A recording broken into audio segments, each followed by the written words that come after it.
ಮಾಮ ಏನ್ ಮಾಡ ಅಂತಿಪ್ಪ ಮಳಿ ನೀರಾಗ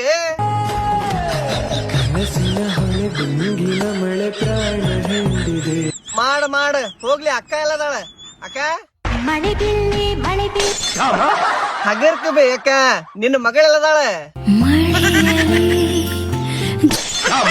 ಅಯ್ಯ ಬಸಂತಿ ನೀನು ಬಿದ್ದಲ್ಲ ಮಳಿ ನೀರಿಗ್ ಜಾರಿ ಅದಕ್ಕ ನಿಮ್ಮ ಅಪ್ಪಗೆ ಹೇಳಿ ಕಾಮರ್ ಏನೋ ಸ್ಟ್ರಿಪ್ ಕಟನ್ ಸಾಕ್ಸ ಇದ್ರಲ್ಲೇ ಮಳಿ ನೀರು ಒಟ್ಟ ಮನಿಯೊಳಗ್ ಬರಂಗಿಲ್ಲ. ಹೌದ್ರಿ, ಈಗ ನಮ್ಮ ಹುಬ್ಬಳ್ಳಿ ಧಾರವಾಡದಾಗ ಮಸ್ತ್ ಮಳಿ ಚಾಲು ಆಗೈತಿ. ಮಳಿ ನೀರ ಮನ್ಯಾಗ ಬಂದ ಮನ್ಯಾನ ಮಂದಿಗೆಲ್ಲ ಕಿರಿಕಿರಿ ಮಾಡಬಾರ್ದಂತೇಳಿ ಕಾಮದೇನು ಸ್ಟ್ರಿಪ್ ಕಟನ್ಸ್ ಅವ್ರ ಬಜೆಟ್ ಫ್ರೆಂಡ್ಲಿ ಪ್ರೈಸ್ ಒಳಗ ಕಟನ್ ಗಳನ್ನ ಹಾಕೊಡಾಕುಂತಾರ. ಇದೇ ಬರೇ ಮಳಿಗಷ್ಟ ಅಲ್ ನೋಡ್ರಿ, ಬಿಸಿಲು ಧೂಳು ಏನೇ ಇರ್ಲಿ ಎಲ್ಲಾದ್ರಿಂದನೂ ಪ್ರೊಟೆಕ್ಟ್ ಮಾಡ್ತೈತಿ. ಇದನ್ನ ನಿಮಗ್ ಯಾವಾಗ್ ಬೇಕಾವಾಗ ಓಪನ್ ಮಾಡ್ಕೋಬಹುದು ಮತ್ತ ಬೇಡಾದಾಗ ಫುಲ್ ಕ್ಲೋಸ್ ನು ಮಾಡ್ಕೋಬಹುದು. ಈ ಕಟನ್ ಗಳನ್ನ ಬರೇ ಮನಿಗಷ್ಟ ಅಲ್ರಿ, ಎಲ್ಲಾ ತರ building, hotel, resort, cafe, restaurant ಎಲ್ಲದಕ್ಕೂ ಹಾಕಿಸ್ಕೋಬಹುದು. ಸ್ಕ್ರೀನ್ ಮೇಲೆ ಇವ್ರದ್ದು ನಂಬರ್ ಕೊಟ್ಟಿರ್ತೀನಿ, ಇವ್ರಿಗೆ ಒಂದ ಕಾಲ್ ಮಾಡ್ರಿ ಸಾಕ, ನೀವ್ ಇದ್ದ ಜಾಗಕ್ಕೆ ಬಂದ full neat and clean finishing ಬರುತ್ತಾನ ಫಿಟ್ ಮಾಡಿ ಕೊಟ್ಟೋಕಾರ. ಇನ್ನೊಂದ್ ಮಾತ್ರಿ, ಇವ್ರ ಸರ್ವಿಸ್ ಬರೇ ಹುಬ್ಬಳ್ಳಿ ಧಾರವಾಡದಾಗ ಅಷ್ಟ ಅಲ್ಲ, ಆಲ್ ಓವರ್ ಕರ್ನಾಟಕದಾಗೂ ಅವೈಲೇಬಲ್ ಐತಿ. ಸೊ ಮತ್ತ್ಯಾಕ್ ವೇಟ್ ಮಾಡ್ತೀರಿ, ಸ್ಕ್ರೀನ್ ಮೇಲೆ ಕಾಣಿಸೋ ನಂಬರ್ ಗೆ ಕಾಂಟ್ಯಾಕ್ಟ್ ಮಾಡ್ರಿ. ನಿಮ್ ಮನಿನೂ ಬಿಸಿಲು ಧೂಳು ಮಳಿ ಅಂತ ಪ್ರೊಟೆಕ್ಟ್ ಮಾಡ್ಕೋರಿ.